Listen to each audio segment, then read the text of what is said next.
어제 특검의 첫 조사에서 윤 전 대통령이 검찰청사에 머문 시간은 15시간에 달했습니다. 하지만 실제로 조사를 받은 시간은 5시간에 불과했는데요. 조사 담당자를 바꿔달라고 버티면서 한동안 조사가 중단됐고 일부 조서에는 서명이나 날입도 하지 않았습니다. 트집 잡기와 시간 끌기가 계속됐던 윤 전 대통령의 첫 특검 조사를 구민지 기자가 돌아봤습니다.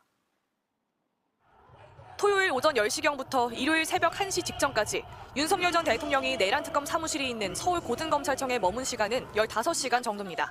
하지만 실제 조사받은 시간은 5시간가량, 3분의 1에 불과합니다.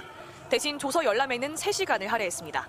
이런 시간 끌기는 윤 전 대통령 측이 체포 방해 혐의 조사 담당자를 경찰관에서 검사로 바꿔달라고 요구하며 대기실에서 버티면서 시작됐습니다. 신문에 나선 경찰관은 국수본 비상계엄 특별수사단에서 관련 혐의를 수사하다 특검으로 파견된 박창환 총경, 윤 전 대통령 측이 지난 1월 관저 체포영장 집행을 두고 불법 체포라며 고발한 경찰 관계자 중 한 명입니다. 위법한 공무집행을 했다고 하는 분이 조사를 하는 것은 타당하지 않다. 이런 좀 요청을 드렸고, 그래서 조사는 검사님이 좀 해주시고.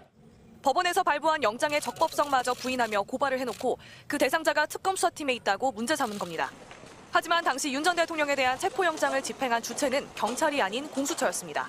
더구나 경찰청은 윤 전 대통령 1차 체포영장 집행 때는 박 총경이 현장에 있지도 않았고 2차 체포영장 집행 때도 경호처 간부들에 대한 체포영장을 집행하러 간 것이라고 반박했습니다.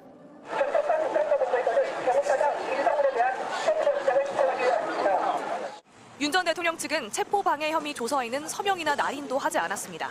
출석 시간 변경, 지하 주차장 통로 이용 요구에 이어 조사 담당자 교체 요구까지 조사 절차에 대한 트집 잡기가 계속되는 가운데 특검 측은 체포 방해 혐의 사건에 대해 가장 잘 알고 있는 인물이 박창환 총경이라며 박 총경 배제는 없다는 입장을 전했습니다. MBC 뉴스 구민지입니다.